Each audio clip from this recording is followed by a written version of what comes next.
तो फाइनली 2023 की most एंटीसेप्टेड movie ओपनहेमर का दूसरा ट्रेलर आ चुका है और मैं बता रहा हूँ इस बार क्रिस्टोफर नोलन पक्का ऑस्कर लेके जाएंगे, क्योंकि इस 3 मिनट लंबे ट्रेलर में बीत रहे टाइम के अलावा सब कुछ महसूस होता है। रॉबर्ट ओपनहेमर का उस चीज को बनाने के लिए डर कि मैं ऐसा काम कर रहा हूँ जिसपे लाखों लोगों की जीने की उम्मीद टिकी है, वो एक लाल बटन न जाने कितनी मासूम जिंदगियों का भविष्य तय करेगा। सिलियन मर्फी की आंखों में वो साफ दिखाई देता है कि वो जो भी कर रहे हैं उससे खुश नहीं, और इंसान को यही सबसे ज्यादा दर्द देता है कि आपको बिना मन के कोई काम करना पड़े। आप जान पा रहे हैं कि इसके परिणाम अच्छे नहीं होंगे, परंतु वो आपको करना पड़ेगा। अब देखो, कुछ कहानियां ऐसी होती है जिन्हें दर्शाने के लिए बहुत बड़ा कलेजा होना चाहिए, और ओपनहेमर मूवी की कहानी उन्हीं कहानियों में से एक है, जो हमें father of the atomic bomb के नाम से जाने जाने वाले famous nuclear physicist Robert Oppenheimer and world war 2 के टाइम रॉबर्ट ओपनहेमर द्वारा बनाए गए एटॉमिक बॉम्ब के इवेंट को दिखाएगी, जिसमें अगर हम इंसानी दिल से सोचे तो रॉबर्ट ओपनहेमर कोई अच्छे आदमी नहीं थे। अक्सर इंसान के कार्यों के हिसाब से उसे जज किया जाता है। रॉबर्ट ओपनहेमर ने भी ऐसे कार्य किए जिनका परिणाम बड़ा भयानक हो सकता था, इसी कारण बहुत से लोग उन्हें हेट भी करते हैं। अब क्रिस्टोफर नोलन के लिए सबसे बड़ा चैलेंज ये है कि वो कहानी को इस तरीके से दिखाए कि लोग रॉबर्ट ओपनहेमर की परिस्थितियों को समझ पाए और उनके कार्यों को देखते हुए भी उनसे प्यार करें। और मुझे पूरी उम्मीद है कि इस कहानी को बताने के लिए क्रिस्टोफर नोलन सबसे परफेक्ट पर्सन है। हम जानते हैं कि इनकी मूवीज विजुअली और इमोशनली कितनी पावरफुल होती है, एंड वो ऐसे मायने बना जाती है जिन्हें पार करना सिर्फ क्रिस्टोफर नोलन के ही बस की बात है। और अक्सर उनकी मूवीज से लोगों को शिकायतें भी कम ही रहती है। हाँ, माना इनकी पिछली मूवी टेनेट इनकी बाकी मूवी जितना इम्पैक्ट नहीं छोड़ पाई, बट वो मूवी सबके लिए नहीं थी। बहुत से लोग उसे नहीं समझ पाए, बट इसका कारण ये नहीं है कि वो मूवी अच्छी नहीं थी, मगर इसको लेकर मुझे उम्मीदें बहुत है कि आखिर किस तरह से उस विनाश की आशंका को दिखाएंगे, कैसे उन परिस्थितियों को दिखाते हैं जिसमें लाखों लोगों की मौत का खेल रचा जा रहा था।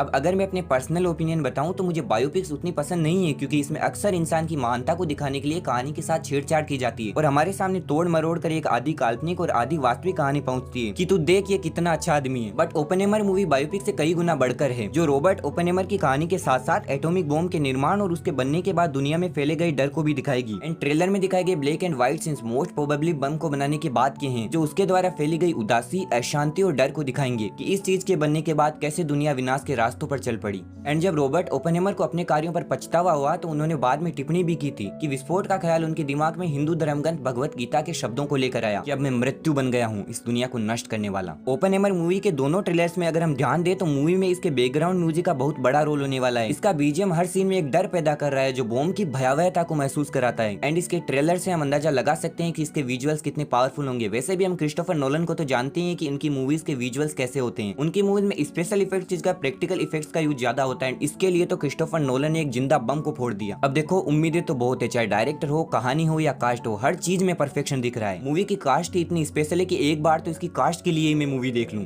जिसमें अपने आयरन मैन मतलब रॉबर्ट डाउनी जूनियर भी है। बट ट्रेलर को देखकर लगता है कि उनका रोल उतना बड़ा नहीं होने वाला। जो ब्लैक एंड व्हाइट वाले सीन्स में दिख रहे हैं तो मे भी वो बॉम्ब के निर्माण के बाद ही आएंगे। तो अब देखते हैं 21 जुलाई को क्या होता है। बट 21 जुलाई को इसके साथ बारबी मूवी भी तो आ रही है, एंड उसकी भी हाइप बहुत ज्यादा है। मैं खुद उसके प्लॉट को देखने के लिए बहुत एक्साइटेड हूँ, शायद प्लॉट को देखने के लिए। अब तुम अपने ओपिनियन नीचे कमेंट में बताना कि तुम सबसे ज्यादा किसके लिए एक्साइटेड हो और सबसे पहले किसको देखने वाले हो। एंड अगर वीडियो पसंद आई तो वीडियो को लाइक कर देना और चैनल को सब्सक्राइब करना बिल्कुल मत भूलना। मुझे उम्मीद है कि हम फिर मिलेंगे।